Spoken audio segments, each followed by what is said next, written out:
All right, you guys, welcome to my musical theater bookshelf. So these are all the books I got so far, mostly about musical theater. And I'm going to show you some of these books, probably all these books, why not?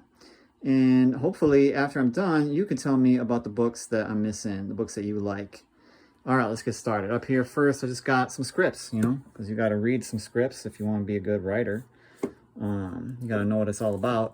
So those are all pretty good. What's this one? Oh, Our Town. Yep, I was in Our Town way back in the day. I was George, Third act, so easy to play George in Our Town on third acts. All you gotta do is walk in, fall down on a grave, and everybody just cries. It's great. And then, ooh, tries not shaving my head for Spedigue for that one. Dylan Thomas. Oh, this is a rarity right here. Don't tell he's a poet, but he wrote a little play too. Shaw, la la la la la la la la, plays. And there's my Sondheim row. So I got these. If you're gonna read Sondheim, just start with these, the lyrics. But you might think like, oh, I doesn't want to read his lyrics. But like, in between, when I was reading these, I skipped like half the lyrics reading it because I was just so interested in, really wanted to get to the little tidbits and thoughts, the little bubbles. So that's why these are great. Sondheim and Co. This is from the '80s. This is a rarity. This is another one of my favorite Sondheim books. It's not a lot of people probably have because again, it's like came out in like 80 something. I don't know. I just been born. But best tidbit from this book, that was worth the price of admission, and was this little tidbit. I only found it there, where Hammerstein would here's how they would write. I don't know if they did all their ones, but like a lot of their songs they did this way. So Hammerstein would write lyrics to other melodies that already existed. And he'd give those lyrics, so like they would have like a form already, and then he'd give them to Rogers, and then completely new melodies.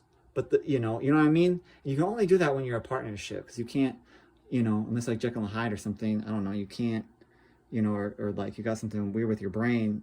If you're a single, writer, you just can't do that. So it makes me kind of want to find a partner and try that trick out. Might get some cool tunes. That's good. I listened to that book on tape. This one's a fat tome, but just listen to the YouTube of this. Honestly, just there's a YouTube of this book that you should listen to. It's great. This one is a lot. Read this one last. Oh my gosh. Brecht. Scott Miller. He writes a lot of great books. We're Facebook friends. Empty Space, Backwards and Forwards. Key right there. Read that one quick. Top 10. Playwright when they talk about writing. That's all right. That's fun. Hanging out with some playwrights. Truth and God. That's an improv book. Okay, next down here we got all the writing books. I want to write. I want to be a theater maker.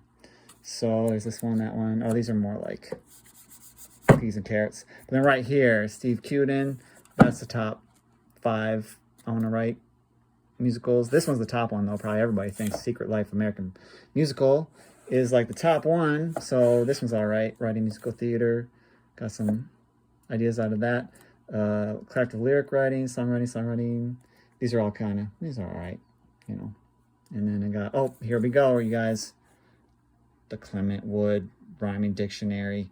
That's the one that Sondheim used, because here's why he used it, because look it. He liked to use it because it's like you read them straight up and down, and it's better flow. According to Sondheim, anyway. There's the Lemon Angle books.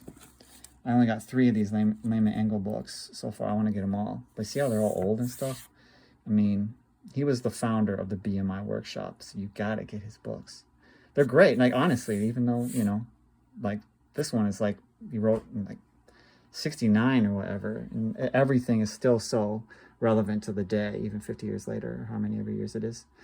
These are all my books that are also like, here's how you write, B, but not really musical theater, but they're good, because, I like to write other things, maybe, like plays and novels and la la la. And like, someday maybe even, like movie musicals, that would be great. This one's good. This one's key. Let's take a look at all these. Oh, this one was written by a Mormon, but it's still pretty great. You never know with those Mormons, It's like that Book of Mormon, It's like always just like their eyebrow raises, Good people.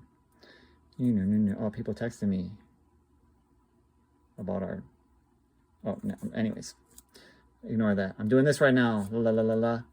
show your work. Oh yeah, this is the book that's like, hey, make a internet video about what you're doing. Okay.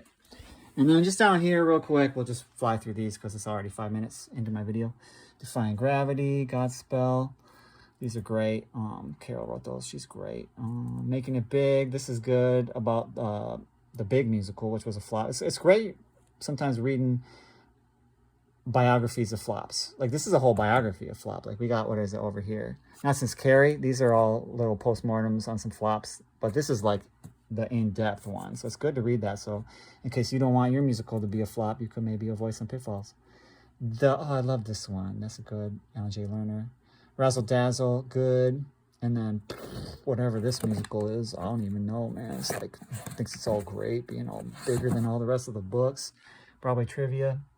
And this is like some classic songs. And these are some college textbooks right here. Don't read those. They're just vanilla. And then here goes 3 books I haven't read yet because I stole them from my father-in-law. But I'll read those someday soon. All right. Peace and love, everybody. Thanks for coming to my show. And yeah, it's for real. Like, let me know what I'm missing. I know I'm missing some books. But hopefully I show you some books and today that you could maybe be interested in. Let's get the conversation started. Hey, what's in here? Oh, that's right. My wife's CDs. And like, yeah, okay. CDs. What are those? Oh, bam. Look at that. All my dramatists. That's how long I've been a dramatist for. That's all my dramatist magazines. If you are not in the guild yet, get yourself in the guild. What are you doing? You know, it's great. You get these magazines, and they really have a lot of good information in them. It doesn't cost a lot of money too. If you're hot up for cash too, like they'll work with you. You know, it's like, and you know, it's like what, like $90 a year or something. But there's help. Great people, the Dramatist Guild. All right, bye everybody.